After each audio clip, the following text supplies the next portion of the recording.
Hello, friends, and welcome back to the show. Today, I'm joined by Mike Spadier, CMO at Still Austin Whiskey Co. Still Austin is a grain-to-glass whiskey distillery based in Austin, Texas. Now, I don't say this much, but this episode is an absolute brand marketing masterclass from start to finish. Mike is a seasoned marketing vet. He served as CMO of Onnit, a well-known health and fitness brand. He ran his own full-service marketing agency, and now he's back in the CMO seat again here at Still Austin. So in this episode, we talk all about leveraging brand to stand out in a highly competitive category, how to make community an asset for you, how to think about measuring brand and community, and how a CMO thinks about that. We talk about market expansion strategies and what they're doing to grow outside of just Austin, the Texas community, and actually go nationwide. We talk about brand partnerships and what they're doing with universities like UT Austin. And we talk about also the evolution of the spirits industry and this kind of convergence of direct-to-consumer and purchasing alcohol online. All of this and more will be covered in today's discussion. And lastly, I'd like to thank this show's sponsor, Caro, the #1 collaborative commerce platform for direct-to-consumers' best brands. So with all of that out of the way, I present to you, Mike Spadier. Mike Spadier, welcome to the show. How are you? I'm good, man. Thanks for having me. How are you? I am doing well. We were just talking offline about the difference between San Diego, Austin. You know, you're a Southern California native, but it's always great to talk to people in Austin, man. Is Austin still weird, do you think, or has Austin changed in the last couple of years? Well, it's certainly changed. I think a lot of us were trying to hang on to the idea that it wasn't changing for a long time, and it's pretty undeniable at this point. I don't think it's all bad. There's a lot of old Austinites that sort of go with the, you should have been here a few years ago type thing.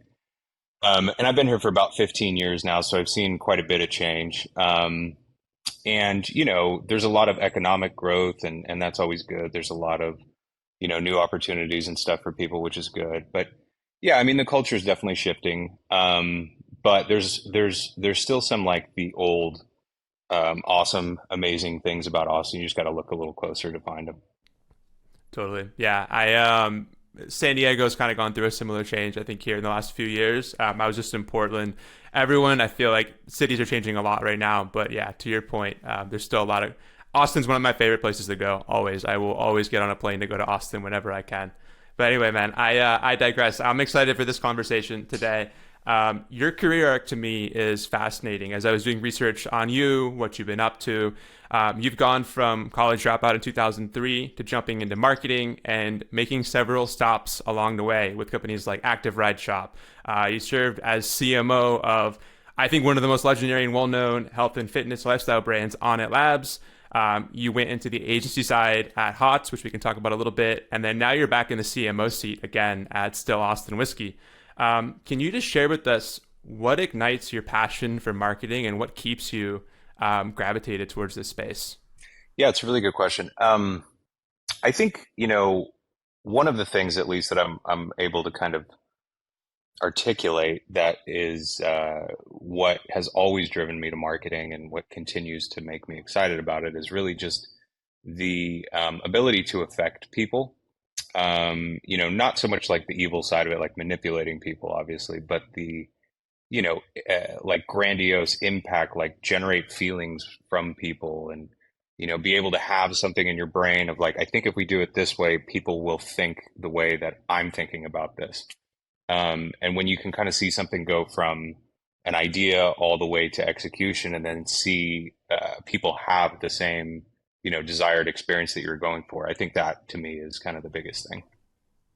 Yeah, marketing is such a, there's just always debate, is marketing an art? Is it a science? I think it's a lot of emotions that get evoked through it. And I think about my time, I started on the brand side as an email marketer, about a decade ago, then where I'm at now more, on the software side of things. But it's always for me been the storytelling, the emotion, the brand marketing stuff that I've always been gravitated towards more than anything about marketing. Yeah, 100%. Same. Yeah, that's awesome, man. Well, I think we're going to talk a lot about brand marketing today, and some of the stuff you've been, building at Still Austin. But so you transitioned, I mentioned some of your background, and going from most recently at the agency side back to the brand side again here. Based on all of your experience, like why venture back into the beverage manufacturing industry? Yeah. Well, this is my first foray into like alcohol spirits industry.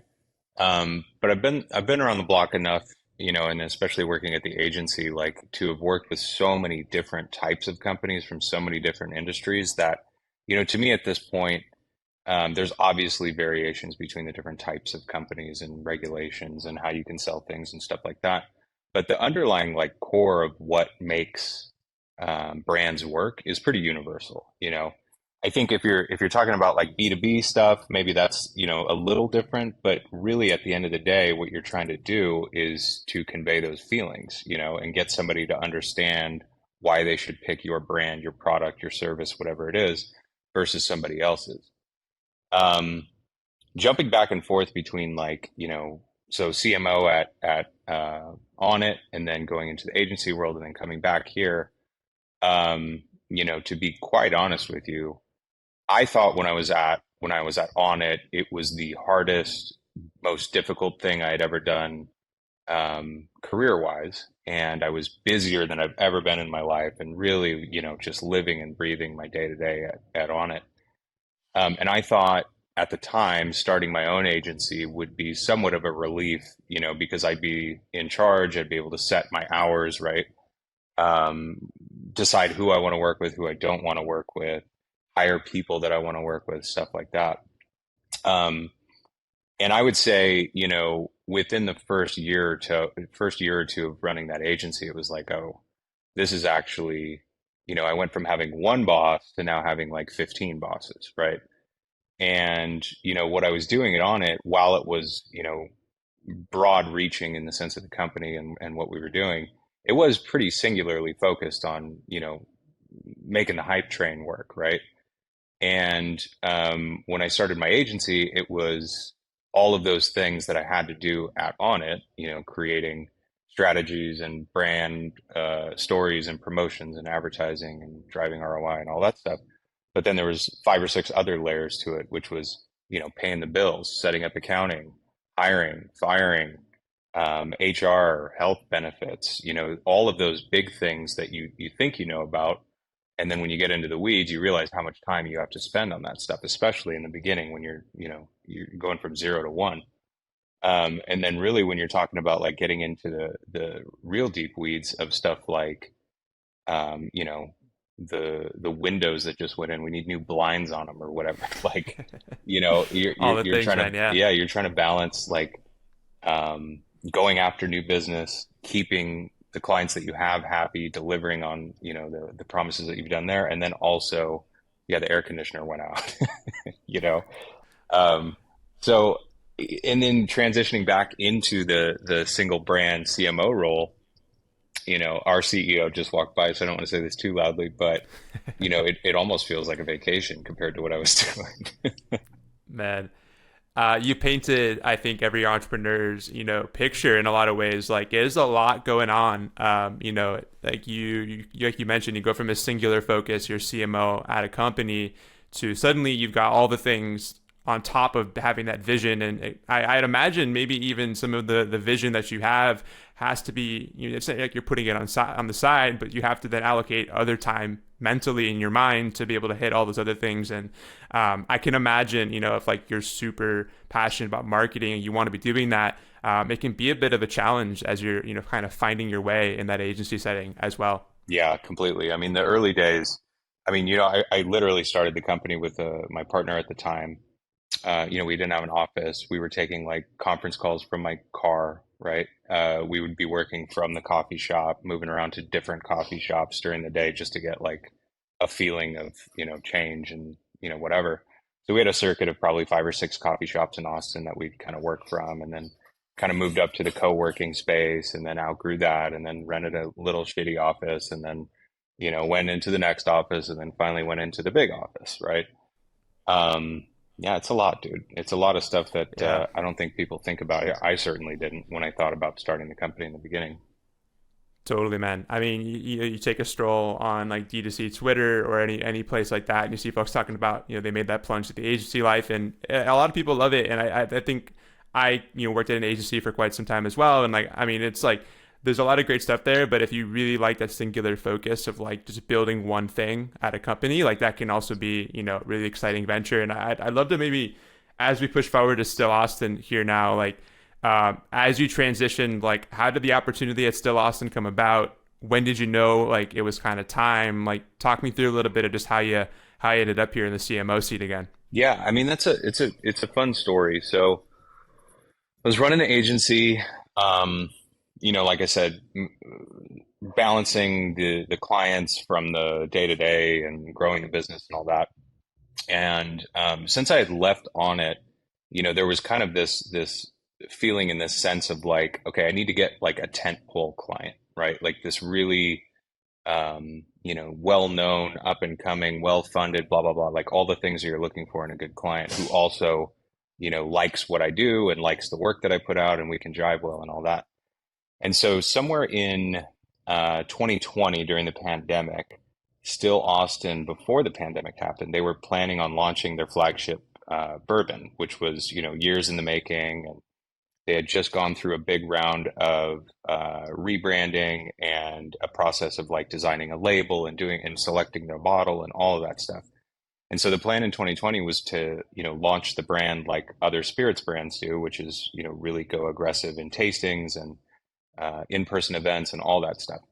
And so in whatever that was, March, when everything kind of, hit the skids, they kind of shifted their strategy from not being able to do a lot of in-person stuff, if any, to see what they could do with digital. And so I had kind of developed a bit of a reputation in town here for, full service marketing, which is just sort of like, I'll do anything you want. But really, like we built that on the back of digital marketing, specifically like social media advertising. And so through word of mouth, someone, connected me with these guys, and I kind of pitched them a small project just to run their social media advertising division, which they didn't have. And so we built that whole thing, launched it alongside of the flagship product. And, during COVID, everyone's on their computer all day, everyone's on social media all day. And we did really well with the initial launch of the product, and started seeing some good traction with the brand, and started seeing a lot of people saying a lot of good things, and products were moving off the shelf. And so we went from a really small digital contract to a much bigger sort of like half strategy, half digital execution project. And then that grew even bigger into like a creative division of what we were doing. And so we started making a lot of the ads and imagery and all of that stuff. And then, probably a year or so, excuse me, a year or so into it, the COO at the time asked me if I would do sort of a virtual CMO role with them. And, which was really, really enticing for me because, like I said, looking for that tentpole client, looking for all of those shared values and things like that. But also very challenging because I was very much running the day to day of my company. So, him and I, the COO, had a good relationship, and I just, was kind of leveling with him like, look, I can do this. It'll be, this much of what I can do because I still have to do this other thing. And then that grew into, pretty much most of my time. So I was kind of running the marketing division while I was still running my company. Thankfully, I had a good partner at my company that was able to run a lot more of the day to day. And so I was sort of offloading a lot of that to him. A lot of these reasons originally that I wanted to work with these guys was because of all those things I said, that tentpole client. But when I started getting a lot more integrated into the company and would, be here for meetings and talk through things that weren't necessarily just marketing focused, I started to pick up on this feeling that I hadn't really had since my days at Onnit, which was this really, really important piece to the puzzle of anything that's just sort of like on that rocket ship trajectory, which is the people, right? And the people make any brand successful. And the people here, between the distillers, the sales staff, the executives, the people working in the tasting room, everybody really had that same shared goal and passion for the brand that I hadn't seen since I'd been on it. And so I recognized it immediately. And I told our COO, hey, I've been here before. I know exactly what's happening. This is, year 2, year 3 at Onnit or something like that. and I want to be a part of this. Like, this is fun. This is great. This is the right kind of trajectory. And so I kept, getting closer and closer. And then at some point last year, they said to me, "Hey, look, we need to hire a CMO. Um, what that's going to mean to you is probably like this position is probably going to, fade away. However, we would love to just offer you the job." And so I was like, okay, how do I figure that out? Right. Because I knew that my biggest client was going to take away, quite a bit of what we were working on. I also really liked what I was doing, but they had this opportunity. And so, I kind of sat with that for a little bit, and then sort of serendipitously out of nowhere, we kind of got solicited from this agency broker who buys and sells or connects buyers and sellers with agencies.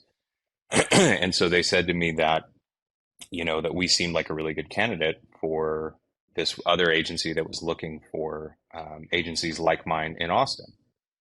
And so I would kind of like thought of it as like spam, like, you get those emails all day from people. But at the time it was just like, well, screw it. I'll take the call and see where it goes. And they proved to be very legit and super on top of everything that they were pitching. And so we just kept going down that rabbit hole. And then within 3 or 4 months after that first phone call, we were, in NDA with like 5 or 6 different potential buyers. And so it was like, okay. So I told these guys at Still, I said, hey, look, I think I can make this happen. I think I could sell my company, have another agency come in and take my place for the things that our agency was doing, and I can slide right into CMO role, and I think this will be great. And, at the time, the agency was more successful than it's, ever been in the past. Our revenues were record high, our amount of employees, our amount of clients were super high. So on paper, we were crushing it. So it made sense, right? Like, sell when it's high, right? Internally though, like, my work-life balance was at a point that was like no longer tenable. Yeah, it was. Yeah, totally. Personal life, when I'd go home at the end of the day, I have 2 little kids, and trying to be a dad, trying to be a husband while still running the company and still being like virtual CMO over here. It was just completely untenable. And so this was almost like a lifeline, but at the same time, kind of like this amazing unicorn scenario that was like win for Still Austin, win for my company, win for me, win for everybody, So that was a, 6-month process or something, and we were out, and I've been here ever since. Man, that's an amazing story. First off, second off, congrats on the acquisition with Thank you. the agency. That sounds like a great, just all the stars aligned scenario. That I think everything happens for a reason. I kind of feel like, and that's my philosophy in life. But I also think it's interesting too, kind of like as you were talking about that, you saw the parallels in your journey at Onnit and kind of where Still Austin was, and that opportunity exciting you to kind of want to come back and to do that again.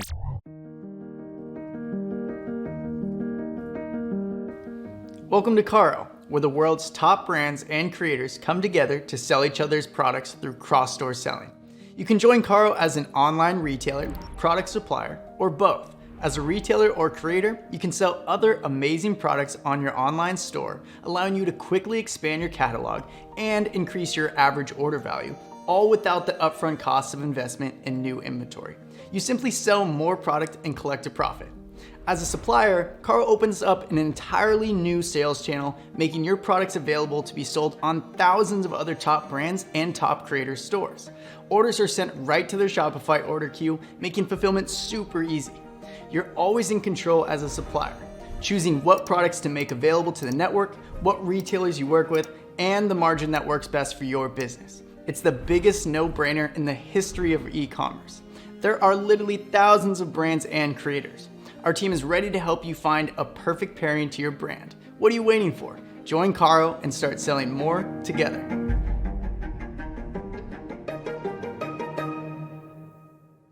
I really want to talk now about the brand and some of the ethos behind Still Austin. I think it's just a really fascinating, brand to kind of dissect a little bit.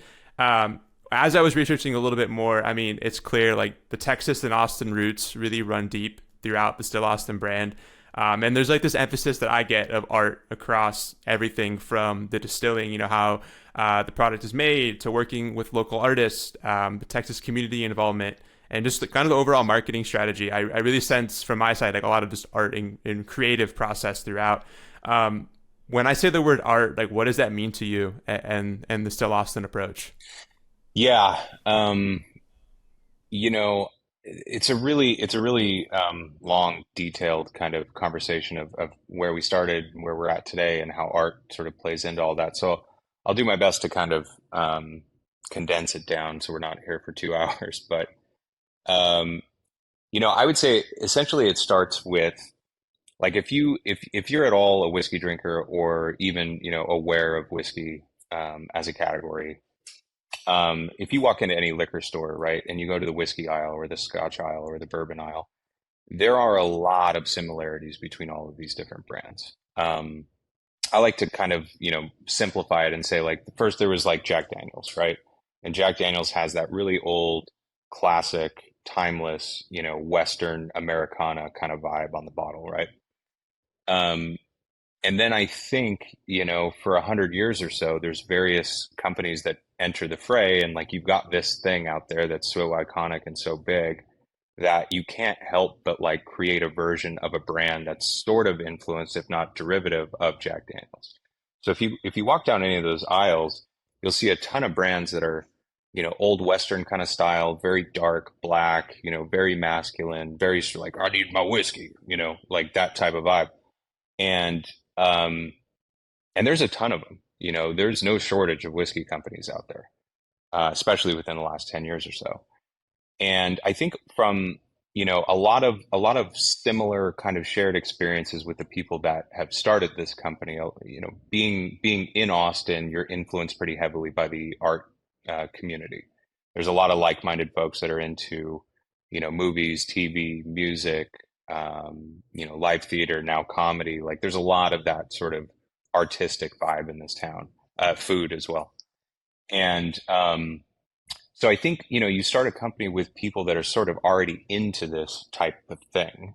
And then you create a team of people that are also kind of like-minded. And then next thing you know, you're all talking about the same stuff. And when you're talking about building a brand, you kind of vibe on certain things. So when, right before I started in 2020, I told you that they did that whole rebrand. And so all of these things very much so played a part into like what they wanted to do. And so Brandon, our former COO, and Chris, our CEO, they kind of like worked through this stuff and created this idea of, making a bottle or label, a brand that's very different than everything else, very deliberately different. And I'll grab one of our bottles so I can kind of visually show you. Yeah, love to see it. So the first thing, if you look at our brand or one of our bottles, the artwork on the front of it here, we've got a woman on the front and doing an illustration or an artistic painting of a female on the front of a bottle of whiskey is already pretty sacrilege, right? For that community. But not only that, we found an artist. His name is Mark Burkhart, really, really well-known, famous artist here in Austin, splits his time between Germany and Austin. And we were fans of his work and, some of the stuff that he had done. So we contacted him and said like, hey, would it be cool to do, this? And he was into it. And so what they worked on was they wanted to create these like personas of, what makes Austin sort of Austin. So the first one that they came up with was the musician. And so they painted this really beautiful woman, playing like almost like playing a guitar, but she's playing her hair. This is the new, the rye whiskey. So this is the artist. So this is a similar woman like painting on the front of it. And so we created all of these different personas with all these different women, and it's very disruptive, right?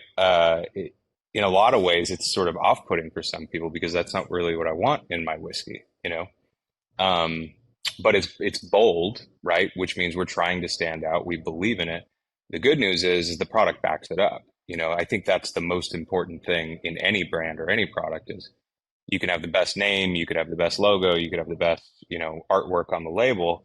But if the juice is no good, you're only going to get that first sip and then that's it, right? The good thing is we've got the product that's good enough to be able to be this bold and still succeed.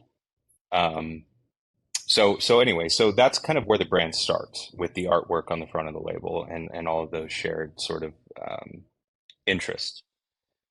And then that's when I came in, was we kind of had the label and that was it. And so we built sort of everything else about the brand on the back of that initial, thought or the idea of artwork.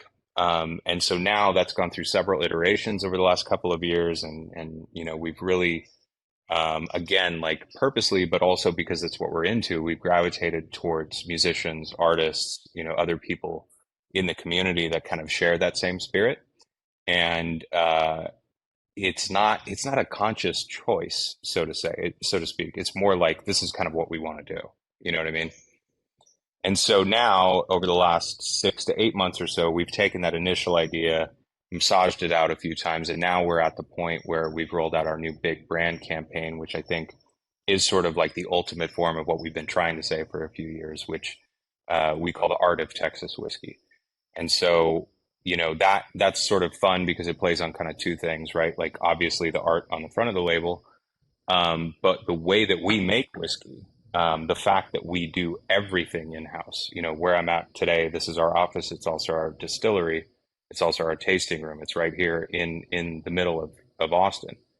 And so we source the grains, right? We work with Texas farmers to find the exact grains that we want. We bring those in, we cook the grains, we distill them, we make the whiskey here, and then it goes into our barrels, and then the barrels go sit in our rick house here in Texas. And then once they're aged, then they get pulled out, they go into a bottle here in Texas. So it's like from start to finish, everything that we're doing is very meticulous and very process driven and very, old school kind of mentality of like doing it the right way, right? And then the process that we actually are like making the whiskey, we have a very interesting kind of old school, old world process of, it's called slow water reduction, where sort of every 6 months or so, our distillers go in there and they're taking samples from the barrels and figuring out what the level of alcohol is, slowly adding some water to it, barreling it back up. Another few months come by, they check it again, add a few more liters of water to the barrel, and keep going until it's aged really to perfection. And so because of that process of how we source our stuff, how we do all of our stuff, and that really slow, like meticulous process, I mean, that's really the art, right? Like that's the art inside the bottle and the art on the outside of the bottle sort of come together. And so I think that that's like our ultimate expression of what we're trying to say as a brand is like, okay, there's the cowboy brand, there's the Old West brand, there's the classic, Tennessee brand and all that. And then it's like, and then this is the art one, this is the one that does it with the extra attention to detail in the process. And that's the art. I love it, man. It's an amazing kind of, I think, harmony of all the things. It's uniquely Austin across everything. You mentioned all the different things, like, I mean, Austin's known for, like the art, the food, the comedy scene now is growing a lot out there, all the things, but like even how you thought about differentiation on the shelf and some of that, I think it all really tells the story to me that, like, you mentioned like it kind of, it wasn't intentional in some ways, but like, do you think that being in Austin and some of just the creative juice around the city and the energy like influenced how you kind of arrived at some of this? 100%. Yeah. I mean, I think that's sort of a blessing and a curse when you're talking about growing a brand, especially for us, because we are so focused in Austin, right? Like our culture's here, our people are here for the most part. It was born here, right? And so you can't help but be influenced by that stuff. And so for our group, for our, city, for our people that think, similarly to we do, it resonates really well. And those people get it right away, and it's great. But Texas is huge. Texas is not Austin. Austin is one piece of Texas, right? A couple hours north, we've got Dallas, which is, one of the biggest economies in the world. And their sensibilities are a little different than Austin. There's just more people, so there's just more diversity. There's more different schools of thought, and some of the stuff that we really love here isn't necessarily what they love there. And so in the beginning, we were really like mission driven, focused on launching in our city and creating like this really prideful moment in Austin to say this is born here, raised here. We have the same kind of interests that you do, all of those things, and it's worked really well. But at the same time, it was like, okay, now we had a campaign that was just called "We're Still Austin," and in the city, it makes a ton of sense. So we had all these like taglines that were like, our city is always changing, but we're still Austin. You can't run that billboard in Dallas, right? Like it just doesn't make any sense. Sure. So, we knew that when we were doing that stuff, it was going to be very small in the sense of the reach, but we really wanted to win the city. And I think we've done a great job at that. And now the next step is, okay, let's reach, a little north to Dallas. Let's figure out what's going on in Houston. Let's make sure we're taking care of West Texas, and then once we've got all of that figured out, then we can start thinking about, the rest of the country. And I think with this new campaign and sort of what I just talked about really focused on like the art on the inside of the bottle is like the primary thing, because really the label is the more literal approach. That's like, you can see that part, right? It's the other part that we need to sort of explain. Totally. Yeah, I'd refine that over time. I want to come back to that expansion conversation in just a second. But before we move on from this, you have a quote that reflects, I think, on the love for the process and the craft that you've kind of explained here. It's called living the still life. What does the concept of living the still life signify for Still Austin? And maybe can you just talk a little bit about how you've integrated this across like marketing initiatives? I've seen stuff like the Living the Still Life video series that you have online, and even stuff like the 7 Questions series. Mm-hmm. If you could just talk a little bit about how that all kind of comes together. Yeah, I mean, that's a little bit of like that early stuff that I was talking about where we really like this thing, and our brand represents this thing. So we might as well go, hang out with these people, talk to these people that we think have similar interests. And so the maybe a little too sort of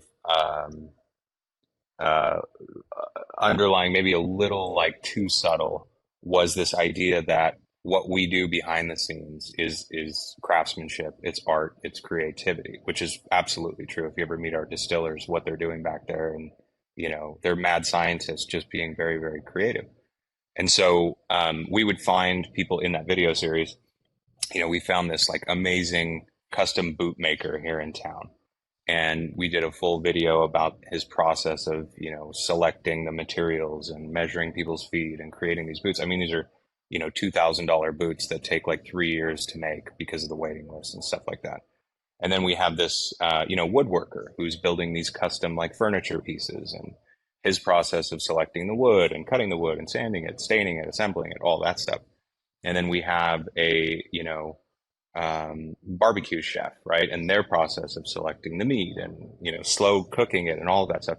And the idea was like, we have this through line between all of these different types of creatives and craftspeople that are, very driven by these similar qualities that we also have, which is, process and the materials and slow cooking it, to make it great and all of that stuff. And it's really nice because going into it, we were hoping that that's what was going to happen as like the through line. And, most of the time it was weird because we would get people from obviously completely different schools of creativity that were basically saying the same things, and it's a lot of the things that we say in our process too. So it was really, really cool to have that. And I think that the people that have seen those videos and watched kind of the series, I think it resonates well with them and sort of helps paint our picture as well. Yeah, the series is great. I watched a couple of them last week, and I just was, I love the through line that you have and that kind of connective tissue to what Still Austin is all about, but the broader Texas community, how it all kind of comes together in this message that you're trying to put out into the market. I think it's an awesome initiative, and I'd love to understand from like the CMO perspective how you are thinking about measuring some of that community-driven stuff. Like, are you looking for immediate metrics? Or do you know, but this is stuff that's more long tail and focused? Mm-hmm. How do you kind of think about some of that stuff? Yeah, that's been probably the biggest adjustment at Still Austin for me compared to some of my previous jobs. especially at the agency, because the agency was so driven on like, here's my $100, turn it into $200. Especially when you're dealing with like smaller owner operators of brands. So in the spirits industry, direct to consumer isn't really a thing yet. It's coming along quite a bit since the pandemic, but consumer behavior is not quite there yet, right? Like it's I think it's very similar to like grocery shopping. So you can buy, eggs and bananas and stuff like that on, Whole Foods through Amazon, and they can deliver that stuff. But the vast majority of people are still going to the grocery store to pick this stuff out. But a cell phone case, like click a button, you buy it. So for spirits, it's not quite there in terms of, okay, well, let's do our playbook for e-commerce cell phone cases and do that for spirits and then measure how it's doing. So there's a lot of gaps between what we're putting out there and where the consumer actually like purchases a product. And so the way that it works is we manufacture, right, and then we can't necessarily just sell directly to a consumer. We have to then sell to a distributor, and then the distributor then sells to retail chains, bars, restaurants, whatever. And so there's quite a chasm between like us making a ton of noise and when we even see how effective something is in the market, because there's time between when we sell the product to the distributor to when they actually receive it, and then when the retailer orders the product from the distributor and they receive it, and then the consumer gets into either the bar or the restaurant or the liquor store to actually buy it. So there's a lag on all this stuff, which is really like been an adjustment for me to figure out what are some of these ways to even know what's effective, right? And so we've had to develop like a few like sort of proxy measurement tools and things like that. If you say like we launched a new product and our traffic increased by 20%, like it's pretty easy, right? People are clicking around on the site, they're clicking off the site to go to a retailer's page. Like those are goals that we can measure. But then there's more simple things like how did this social media post do? How's our email list growing? How is our engagement on social media posts doing? And all of that is super important to track to make sure we're going in the right direction. But at the end of the day, it's really about the pull through.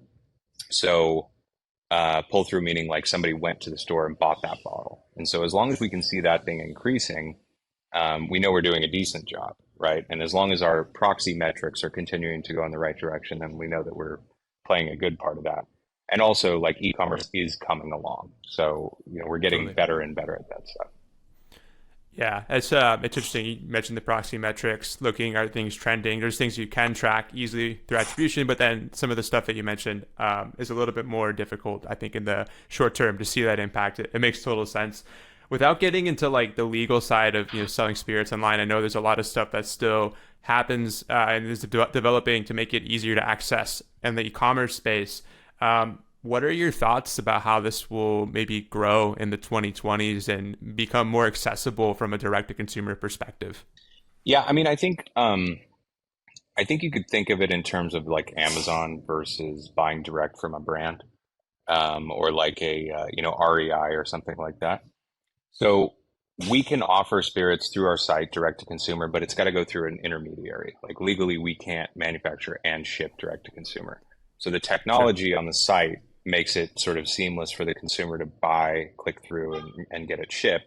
Behind the scenes, it's still going through a retailer, in some part of the country close to them, that the bottle's already at their store, and then they put it in a box and send it to them. So there's a little bit of tech and like third party that we have to work through to make that all like possible, to continue to maintain that distributor retailer relationship. And I think that like my 2 cents at least, I think the consumer, the way that they'll be purchasing things is probably going to continue to get stronger and stronger through e-commerce, but I don't think it's going to be direct from brands as the majority. I think it's going to go through like the Amazons, right? So there's a company out there, reservebar.com, that does really well, Steelbox, Drizzly, Instacart, stuff like that. And I think what that is like the mentality of like when you used to go to the mall now that's Amazon, right? Like, so you go to the mall because you're going to buy a bunch of different things. Like, I need to go to the shoe store here, and then I'm going to go to the hat store, and then I'm going to buy a suit, and then I'm going to get some food, right? And so when you go to Amazon, it's like toilet paper, batteries, a new lamp, right? Like you're just All in the buy mode, essentials. right? And so the Sure. convenience is I'm here to buy a bunch of stuff. And so I think over time, people will continue to develop these like relationships with these retailers that are specifically focused on online sales of spirits. And then it's like, okay, I need to get vodka, I need to get whiskey, I need to get beer, I need to get, my supplies for the party. I'm going to go to this one place because I do think it's a little, um, there's a lot of friction if you're like, go to this site of this one company to buy this one product, sign up for an account, get your credit card out, set a password, do that whole thing just for this whiskey. I think it's a lot slicker from a consumer standpoint to have like that. Oh, well, I go to Bevmo or I go to Total Wine or whatever it is to buy from them when it's time to buy booze. Yeah, I think that's a great call out. I mean, it's like there's this whole debacle. I think about like in my side of like the Shopify ecosystem, like this whole Amazon versus like direct to consumer. Like I tend to think it's just meet the consumer where they are and like be showing up where it's most convenient. You mentioned, yeah, like they're going to be buying all these things, just add it to their cart. It's already there. Convenience wins out amongst everything else, and like this idea of like cannibalization of channels, or it has to be one way. I think it's people can get lost in the sauce of that sometimes. I've talked to other folks. Like I was talking to Midday Squares a couple months ago. They're in the CPG chocolate space, and they have a similar kind of view of how they're thinking about that. To come back to some of the expansion you mentioned, growing in the Texas market. How are you thinking about expanding like beyond Austin, beyond the state of Texas? How do you kind of see this unfolding then, maybe over the next kind of couple years ahead for Still Austin? Yeah, I think we're going to be very deliberate and meticulous about it. Um, you know, it's it's pretty easy in the sense of like what has to be done to launch in every state. It's just literally do these things. It's very difficult though to get the pull through, right? So you have to create like the demand. You have to, convince retailers, distributors, or whatever to say like you should carry these products. But it's not that hard to do that. The hard part is getting consumers to go in there and then take it off the shelf. So if we decided tomorrow that we wanted to go nationwide and just say, okay, we're starting tomorrow, we're everywhere. Um, while you could have that initial big bump in sales, like product coming out of our warehouse, if the pull through is not there, those guys aren't going to order from us again. And then it could be, catastrophic for the brand because then, the damage done is sort of irreparable. And I think a lot of guys get themselves in trouble by doing that a little too soon and just saying like, we're going to get that big splash everywhere and that's going to be a huge hit and then we're going to be great. And so we've deliberately kind of set the process. Like I said, we really wanted to win Austin, and we're still, in that process. But we've done great in Austin, and now it's like now let's go one ring out and get the other major cities in Texas.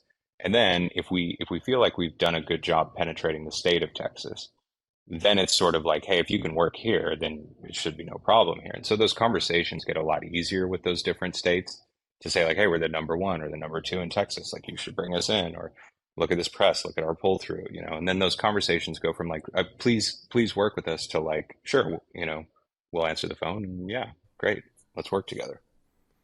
Totally, yeah. Building that momentum and proof of concept. I know like a lot of folks as they're starting brands, scaling them up, is that rush or that feel like we have to go, nationwide, we have to be everywhere. And suddenly you stretch yourself too thin, I think too fast when you don't have that kind of, it's a yes immediately when you're trying to get in that door versus trying to really prove out, like, should you be on that shelf space? Like, can you make that commitment? All that stuff. I agree. I think it's the right strategy. I'd love to also just chat quickly on partnerships. I saw you had a notable partnership with UT Austin. Where do you see partnerships fitting in sort of like the expansion strategy for you guys? Yeah, I mean, it's a really handy tool to be able to get your brand, your product in front of a large established, audience that may have not otherwise heard of you. And so here in Texas, I think the cliche about like football and how big it is and barbecue and all that is very true. And in Austin, until we got our soccer team, there was no professional team in the city. And UT sports, football specifically, was not just like kind of like our pro team, but statewide, it's more of like a religion. Like that brand, that team, it is do or die. Like people live or die by that season of that team, and being able to partner with someone that iconic, that big, in a way that we have was, very deliberately to say, let's get our product in front of a completely different group of people, because we're not the sports brand, right? We're not the whiskey that you drink in a sports bar because you watched on Monday Night Football. So that was actually like a really fun challenge for me, was to figure out, okay, well, we've established this brand as a very specific thing, art driven and creativity and all of this stuff. How is this going to work with football? And so when we went into it, the goal was really, okay, we really need to navigate carefully to say, like, okay, now we're not just going to put pictures of our whiskey bottle next to a football, right? And have a dude in pads like holding a bottle. Like, it's not going to work with the other stuff, because we built this really dedicated core group of people that are advocates for our brand, and we don't want to abandon them. We don't want them to feel like we're somebody completely different, and selling out for these new fans. So I think what we've done is really, really cool. And I think that the brand is integrated with theirs very, very organically, naturally for the both of us. So one of the big things that we've done is, so you're familiar with the ACL, Austin City Limits concert? Oh yeah, great event. Yep. Yeah. So one of the things that the Texas Longhorns have done is they've created their own version of that, which is called Longhorn City Limits, so LCL. And so what they do is every home game, before the game starts, they have a gigantic, music festival, so to speak, where they'll have like two or three bands play, and it's all free, and it's right in the shadow of the stadium. So like, fans get to go there, pregame, tailgate a little bit before they go into the stadium and watch like a really cool big band. And so we're the title sponsor for that event. We have a huge tent out there. All of our imagery in the booth that we built is really like music focused. We've got these like orange amplifiers that, say Still Austin on them. And so that's a really organic, like, partnership, or I shouldn't say organic partnership, an organic integration with an iconic brand and, a brand that's not seemingly the same thing. And so when people go to experience the live music thing and they see us, and the live music is such a big part of what we do, it all sort of like makes sense.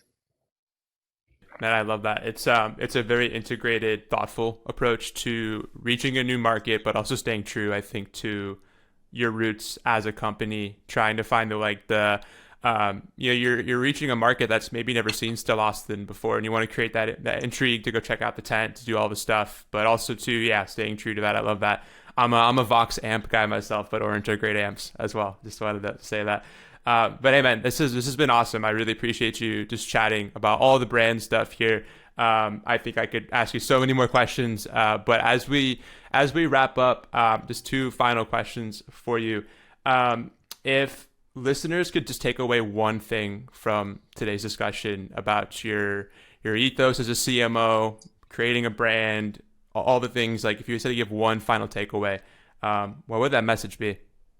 Yeah, I mean, I think one of the philosophies that I've sort of always had in mind is, everything is marketing. Like, a lot of people always say, what is marketing, or can you tell me what it is? And my response is just like everything, because I do believe that, on the very obvious side, like the advertising that you're doing, the product branding, the label, all of that stuff, very clearly that's marketing, right? But it's also how you show up. It's also how you talk. It's also how you dress. It's, the message that you're trying to convey to a sales rep. It's your customer service. All of those things are influencing the consumer at some level, and they're making a decision about who your brand is, right? And so they're saying, like, well, I really like the whiskey, but their customer service is terrible. Like, that has now eroded a bit of like your brand, right?